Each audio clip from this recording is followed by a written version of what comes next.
कि बानी परेशान मन करे लेली जान तोहार खाना पीना रोक दी तोहरा जैसन महाराजा के माथा के धरादा के चूल्हे में झोंक दी। संसार फल मिलेला और मतलब कि बचपन से मैं शौक़ रहे गाना गाए के और मतलब कि मम्मी पापा के सपोर्ट मिलल, पूरा फैमिली के हमके सपोर्ट मिलल, बाबा के हमार तो हम बड़े भैया प्रमोद भैया जी गाना गवेनी, गोरी साट के टिकुलिया पढ़े जब जालू स्कूलिया, खेसारी भैया जी गवेनी ब्रांडेड लइका असहिना लेकिन के डिमांड होला बिहार वाला सा हमारे दर्शकों कद जाना कबो माई बाबू के भराई हो खटत खटत जई है जीना गे ओराई हो बनी सबसे झकास हम अपना क्लास में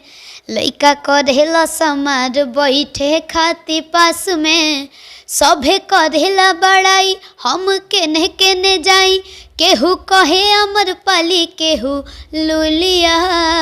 तो भैया का लाइन था कि बड़ा लागेलू वे जान चुलबुलिया गोरी साट के टिकुलिया पढ़े जब जालू स्कूलिया एहो गोरी साट के टिकुलिया पढ़े जब जालू स्कूलिया।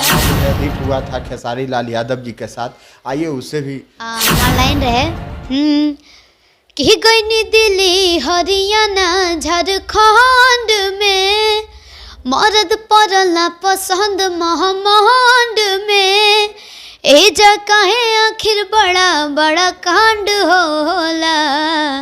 तो भैया का लाइन रहे कि असहिना लइकिन के डिमांड होला हई बिहार वाला लहिका बरांड होला असहिना लइकिन के डिमांड होला हई यूपी वाला भैया बरांड होला।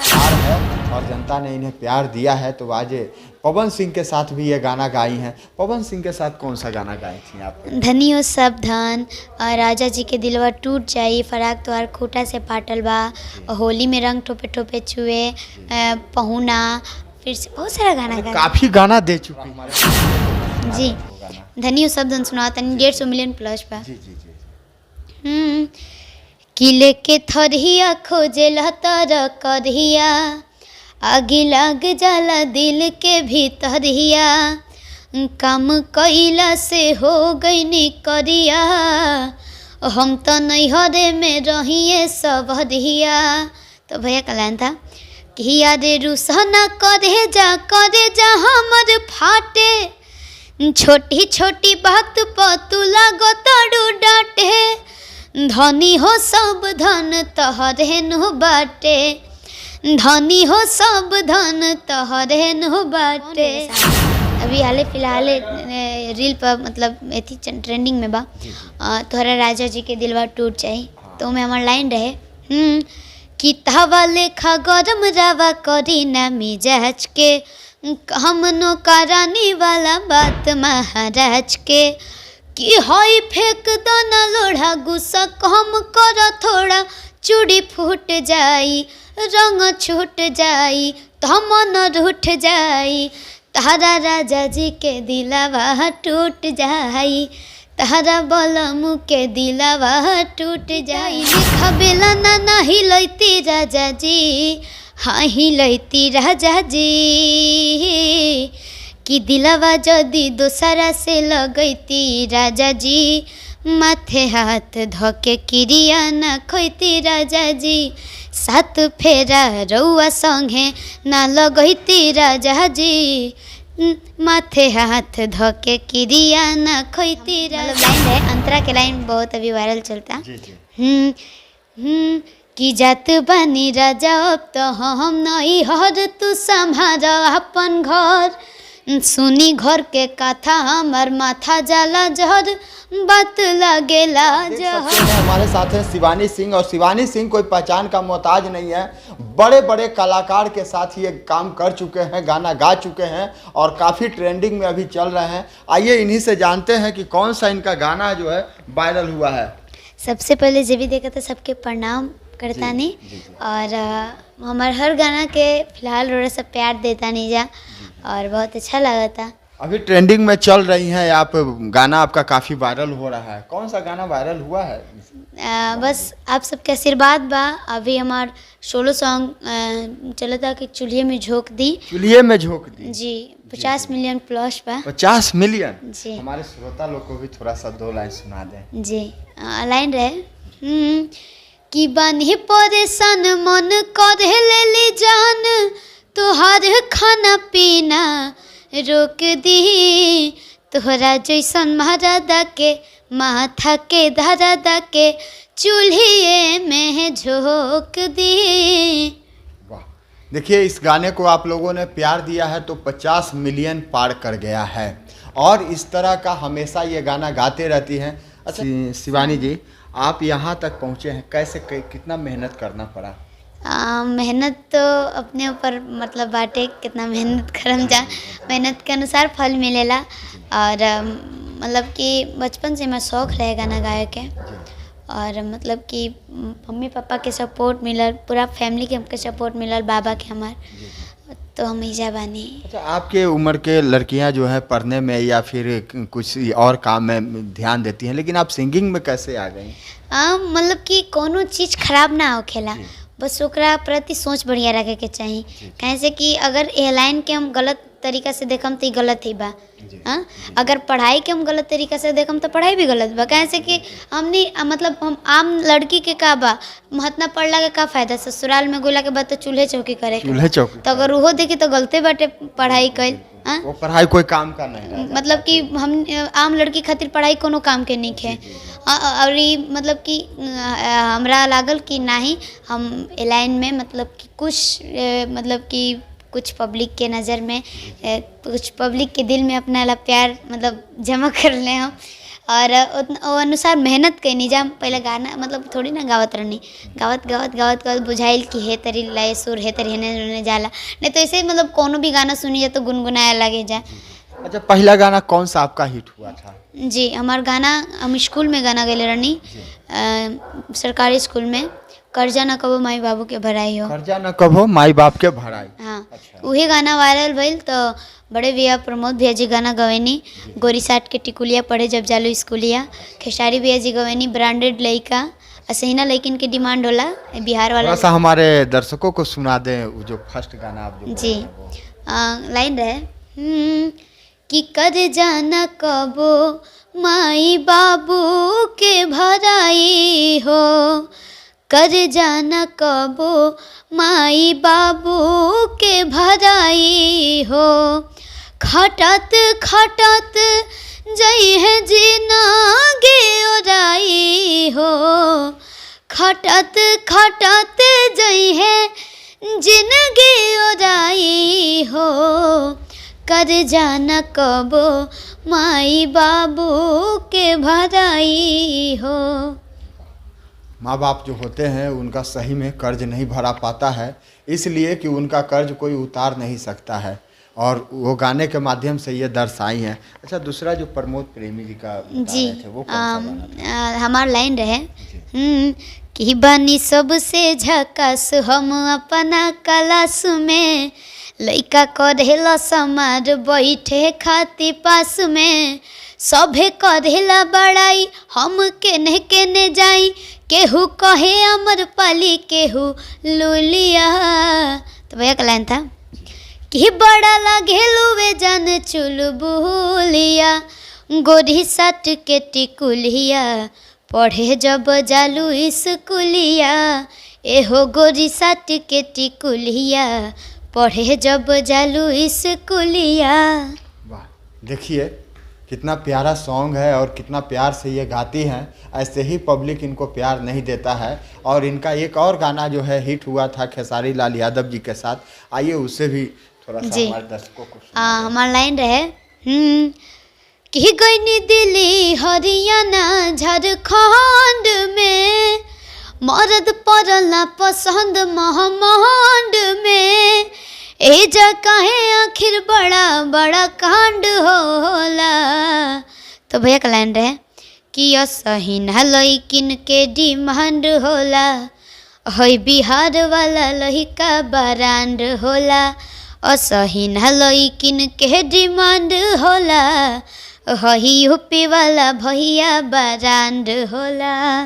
देखिए ये छोटी सी उम्र में इतना मुकाम हासिल कर लिए हैं, ये आप लोग जनता का प्यार है और जनता ने इन्हें प्यार दिया है। तो आज पवन सिंह के साथ भी ये गाना गाई हैं। पवन सिंह के साथ कौन सा गाना गाई थी आप? धनियो सब धन, राजा जी के दिलवा टूट जाई, फराक तोहार खूटा से पाटल बा, होली में रंग ठोपे ठोपे छुए, पहुना, फिर से बहुत सारा गाना गाया। काफ़ी गाना दे चुकी हैं यार। हाँ, लोग सोचते हैं कि इन लोग कलाकार के साथ हम थोड़ा सा एक बार गाना गा लें, लेकिन आप काफ़ी इनको गाना दे बस चुके हैं। और मतलब आप कि मेहनत पर अपना भरोसा रहे कि एक ना एक दिन जरूर गाए के मौका मिली, लेकिन इतना जल्दी मिल जी इतना नहीं ना सोच रही। बस भैया लोग के आशीर्वाद बा कि हम गा लेनी। जी जी, थोड़ा हमारे दर्शकों को भी सुना जी, दें वो गाना। धनियो शब्द सुना तनी 150 मिलियन प्लस बा। जी जी जी। किले के थरिया खोजेला तर करिया, आगे लाग जाला दिल के भीतरिया, काम कइला से हो गईनी करिया, हम तो नैहरे में रहिए सबरिया। तो भैया का लाइन था कि यारे रुसना करे जा हमर फाटे, छोटी छोटी बात पर तू लागो तड़ू डांटे, धनी हो सब धन तहरे नु बाटे, धनी हो सब धन तहरे नु बाटे। वाह, देखिए आप लोग शादी विवाह में जाते हैं, बराबर पार्टियों में जाते हैं, लेकिन ये गाना अगर नहीं बजे तो वो पार्टी शुभ नहीं माना जाता है। जब तक भोजपुरी नहीं बजे और जब तक इनका गाना नहीं बजे। बहुत शादी विवाह में हम लोग भी जाते हैं, बराबर सुनते हैं। ये आपका गाना हर जगह बड़ा पॉपुलर हुआ है। और कौन सा गाना था जो जी जी गाई थी आप? पवन भैया के साथ जी जी जी। अभी हाल फिलहाल रील पर मतलब एथी ट्रेंडिंग में बा, तोहरा राजा जी के दिलवा टूट जाई।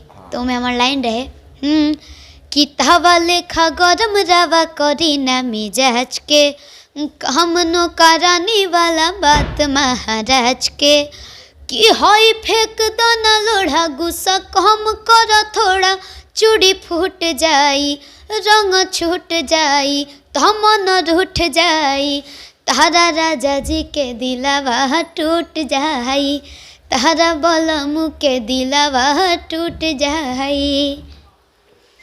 देखिए साथियों, आप जो इस वीडियो को देख रहे हैं तो इस वीडियो को प्यार दीजिए ताकि ये बच्ची जो है ज़िंदगी में और आगे बढ़ सके। ये बड़े बड़े कलाकार के साथ बहुत लोगों का सपना होगा कि हम उनके साथ गाना गाते, लेकिन इनका देख लीजिए कि आज कई ऐसे गाने हैं जो गिनती नहीं किया जा सकता है, जो बड़े बड़े कलाकार के साथ है। अच्छा, पवन जी के साथ आप काम करते हैं, कैसा लगता है? बहुत अच्छा लागेला और ऐसा लागेला कि अब सपना पूरा हो गया हमार। सबके साथ हम गाना गा चुके हैं, अंकुश भैया, नीलकमल भैया, मतलब सबके साथ है। बड़े बड़े भोजपुरी के जितना भी हमनी के स्टार भैया लोग बानी, हमारा नज़र में तो भाई सब स्टार बाटे। कैसे इस मुकाम तक पहुँचे, कितनी मेहनत करना पड़ा, किन किन लोगों का आपके पीछे सपोर्ट रहा? क्योंकि हर इंसान कोई आगे बढ़ता है तो ज़रूर किसी न किसी का सपोर्ट होता है। हाँ, हर मतलब कामयाब आदमी के पीछे एक औरत के हाथ होला। वैसे ही हमरा कामयाबी के पीछे हमारे पापा के हाथ बा, और खास करके हमारे बाबा के मतलब पापा के पिताजी दादाजी के हमार हाथ बा। कैसे कि हम मतलब लापरवाही भी करते नहीं, तो ये लोग बहुत टाइट रहे कि मतलब कि ना सिवनिया लाइन में उतर गुल बिया तो वैसा मुकाम पर ले जाए के बा। कैसे कि गाँव जवार हंसता कि लड़की के आगे निकल ले बा, नचनिया बजनिया बनावत टे फलान ठेकान।